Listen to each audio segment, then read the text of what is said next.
Hello everyone, welcome back to our YouTube channel Genius World. ఇవాళ మనం ఇంకొన్ని daily used English sentences ని నేర్చుకుందాం. ఫస్ట్ అయితే నిన్న అడిగిన క్వశ్చన్ కి ఆన్సర్ చూద్దాం. Yesterday's question was తప్పించుకోవాలని చూడకు. Yesterday's question was తప్పించుకోవాలని చూడకు. Let's see what do we say తప్పించుకోవాలని చూడకు in English. తప్పించుకోవాలని చూడకు. Don't look to escape. Don't look to escape. Or don't try to escape. Don't try to escape. Let's go to the today's question for the day. That is, నేను అలసిపోయాను. నేను అలసిపోయాను. What do we say? నేను అలసిపోయాను in English. Try to answer the question in the comment box without fail. Then, without late, let's get into our video. కొన్నిసార్లు ఏదైనా books ని కానీ ఏదైనా థింగ్స్ ని కానీ విసిరి వేస్తూ ఉంటారు కదా. అలాంటప్పుడు విసరకు అని చెప్తూ ఉంటాం.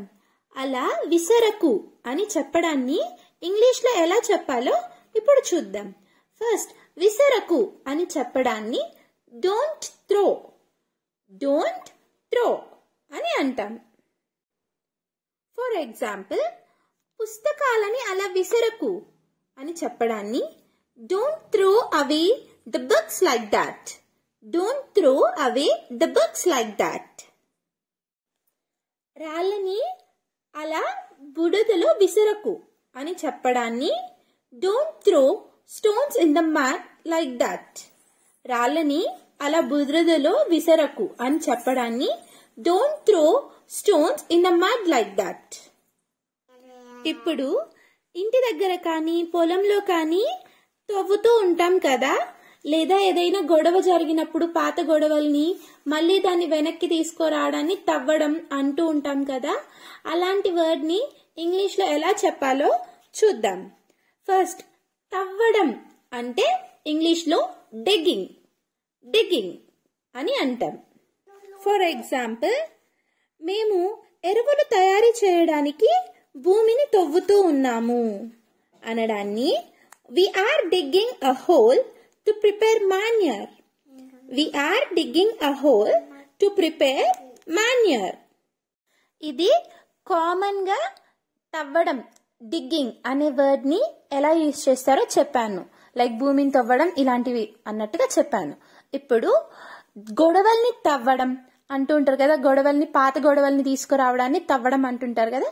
అలాంటి సిచ్యువేషన్ లో వర్డ్ ని ఎలా యూజ్ చేయాలో ఇప్పుడు చూద్దాం.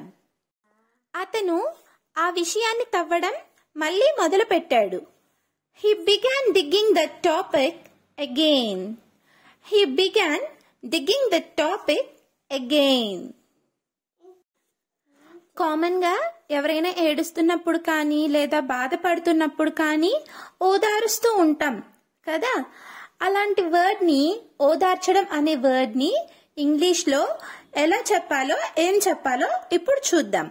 ఫస్ట్, ఓదార్చడం అనే వర్డ్ ని ఇంగ్లీష్ లో కంఫర్టింగ్ లేదా కన్సోలింగ్ అని అంటారు. తను ఏడుస్తున్నప్పుడు అతను తనని ఓదార్చాడు.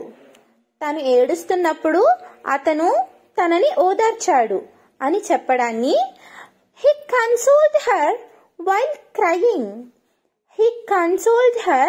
while crying. Let's see one more example for the word consoling. తను పందెం ఓడిపోవడం వల్ల అతను ఆమెని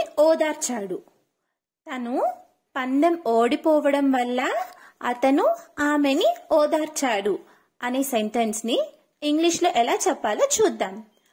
He consoled her because she lost the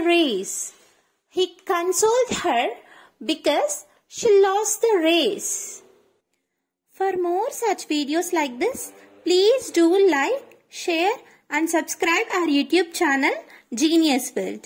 Your like will reach the video many people like you. And don't forget to click the bell icon.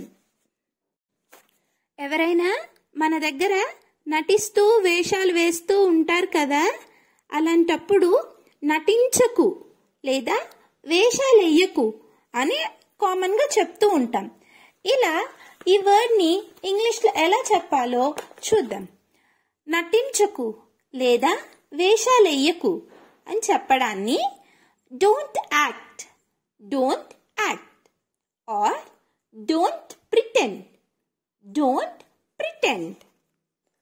చాలా తెలివిగా నటించకు అని అంటాం కదా, ఆ సెంటెన్స్ని ఇంగ్లీష్లో don't pretend to smart, don't pretend to smart.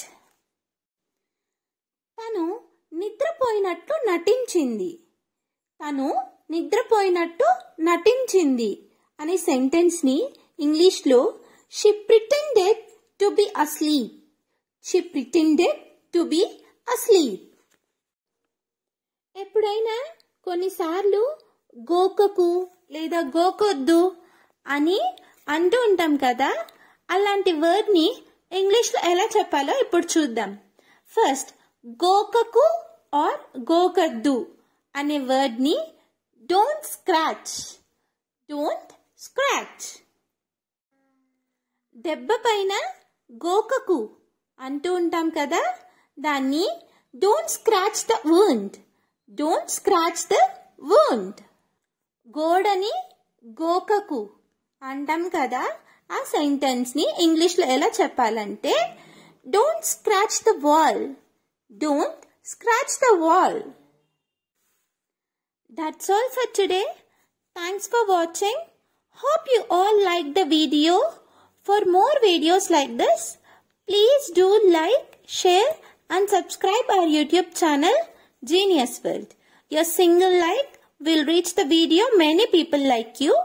Last but not the least, don't forget to click the bell icon and as well as don't forget to answer the question in the